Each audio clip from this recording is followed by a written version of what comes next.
ಎಲ್ರಿಗೂ ನಮಸ್ಕಾರ. ಇದು ನೀವು ನೋಡ್ತಿರೋದು ನಿಮ್ಹಾನ್ಸ್ ಹಾಸ್ಪಿಟಲ್ ಪೇಷಂಟ್ಗಳ ಕ್ಯೂ.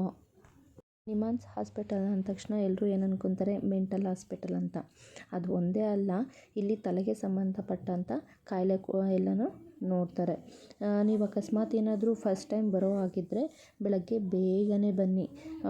ಬೆಳಗ್ಗೆ ಬೇಗನೆ ಬಂದರೆ ಯು ಕ್ಯೂ ಅಲ್ಲಿ ನಿಂತ್ಕೊಂಡು 7 ಗಂಟೆಗೆ ಒಂದು ಟೋಕನನ್ನು ಕೊಡ್ತಾರೆ. ಆ ಟೋಕನ್ ಪ್ರಕಾರ ನಿಮ್ಮನ್ನು ಇನ್ನೊಂದು ಸಿಸ್ಟಮಲ್ಲಿ ಎಂಟ್ರಿ ಮಾಡೋ ಹತ್ರ ಕಳಿಸ್ತಾರೆ. ಸಿಸ್ಟಮಲ್ಲಿ ಎಂಟ್ರಿ ಮಾಡಬೇಕಾದ್ರೆ ನಿಮ್ಮ ಜೊತೆಯಲ್ಲಿ ಒಂದು ಆಧಾರ್ ಕಾರ್ಡನ್ನು ಕೂಡ ನಿಮ್ಮ ಆಧಾರ್ ಕಾರ್ಡನ್ನು ತೆಗೆದುಕೊಂಡು ಹೋಗಿರಿ. ಯಾಕಂದರೆ ಆಧಾರ್ ಕಾರ್ಡಲ್ಲಿರೋ ಹೆಸರು ಮತ್ತು ನಂಬರನ್ನು ಎಂಟ್ರಿ ಮಾಡಿ ಅದಕ್ಕೆ ನಿಮಗೆ ಒಂದು OTP ಬರುತ್ತೆ.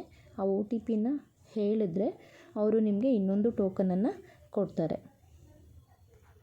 ಆ ಟೋಕನನ್ನು ತಗೊಂಡು ಒಳಗಡೆ ಇನ್ನೊಂದು ರೂಮ್ ಇರುತ್ತೆ, ಅಲ್ಲಿ ಹೋಗಬೇಕಾಗಿರುತ್ತೆ. ಅಲ್ಲಿ ನಿಮ್ಮ ಟೋಕನ್ ನಂಬರ್ ಟಿ ವಿಯಲ್ಲಿ ಡಿಸ್ಪ್ಲೇ ಆಗ್ತಿರುತ್ತೆ. ಅಲ್ಲಿ ಕರೆದ ನಂಬರ್ ಯಾವ ನಂಬರ್ಗೆ ಹೋಗಿ ನಿಮ್ಮ ಫೈಲನ್ನು ಮಾಡಿಸ್ಬೇಕು ಅಂತ ಅಲ್ಲೇ ಡಿಸ್ಪ್ಲೇ ಆಗುತ್ತೆ. ನೀವು ಇಲ್ಲಿ ಒಳಗಡೆ ಹೋಗಿ ನಿಮ್ಮ ಪೇಷಂಟ್ ಫೈಲನ್ನು ಮಾಡಿಸ್ಬೇಕಾಗಿರುತ್ತೆ.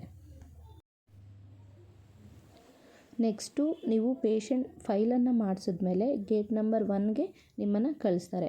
ನಿಮಗೆ ಏನು ಪ್ರಾಬ್ಲಮ್ ಇದೆಯೋ ಅದರ ಪ್ರಕಾರ ಅವರು ನಿಮ್ಮ ಪ್ರಾಬ್ಲಮ್ಗಳನ್ನೆಲ್ಲ ಆ ಫೈಲಲ್ಲಿ ಎಂಟ್ರಿ ಮಾಡಿಕೊಂಡು ಯಾವ ಡಾಕ್ಟ್ರ್ ಹತ್ರ ಕಳಿಸ್ಬೇಕು ಅಂತ ಅಲಾಟ್ ಮಾಡಿ ಅವರು ನಿಮ್ಮನ್ನು ಗೇಟ್ ನಂಬರ್ 2ಗೆ ಕಳಿಸ್ತಾರೆ.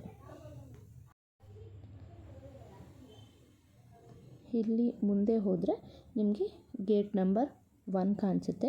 ಅಲ್ಲಿ ಹೋಗಿ ನಿಮ್ಮ ಫೈಲ್ಗಳನ್ನೆಲ್ಲ ಅಲ್ಲಿ ವಾಚ್ಮೆನ್ ಹತ್ರ ಕೊಟ್ಟರೆ ಅವರು ತಗೊಂಡು ಒಳಗಡೆ ಹೋಗಿ ಕೊಟ್ಟು ನಿಮ್ಮ ಫೈಲ್ನ ಮತ್ತೆ ಆಚೆ ಕೊಟ್ಟು ನಿಮ್ಮ ನೇಮನ್ನು ಕರೆದು ಒಳಗಡೆ ಕಳಿಸ್ತಾರೆ. ಕಳಿಸಿ ಏನು ಪ್ರಾಬ್ಲಮ್ ಅಂತ ಹೇಳಿ ಬರ್ಕೊಂಡು ನೆಕ್ಸ್ಟು ಗೇಟ್ ನಂಬರ್ 2ಗೆ ಕಳಿಸ್ತಾರೆ.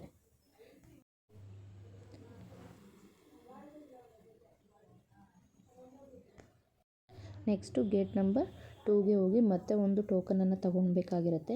ಆ ಟೋಕನನ್ನು ತಗೊಂಡು ಅವರು ಅದರ ಪ್ರಕಾರ ಹೆಸರನ್ನು ಕರೆದು ಡಾಕ್ಟ್ರ್ ಹತ್ರ ನಿಮ್ಮನ್ನು ಕಳಿಸ್ತಾರೆ. ನಿಮಗೆ ಈ ವಿಡಿಯೋ ಯೂಸ್ಫುಲ್ ಅನಿಸಿದ್ರೆ please subscribe, share, like and comment. Thank you.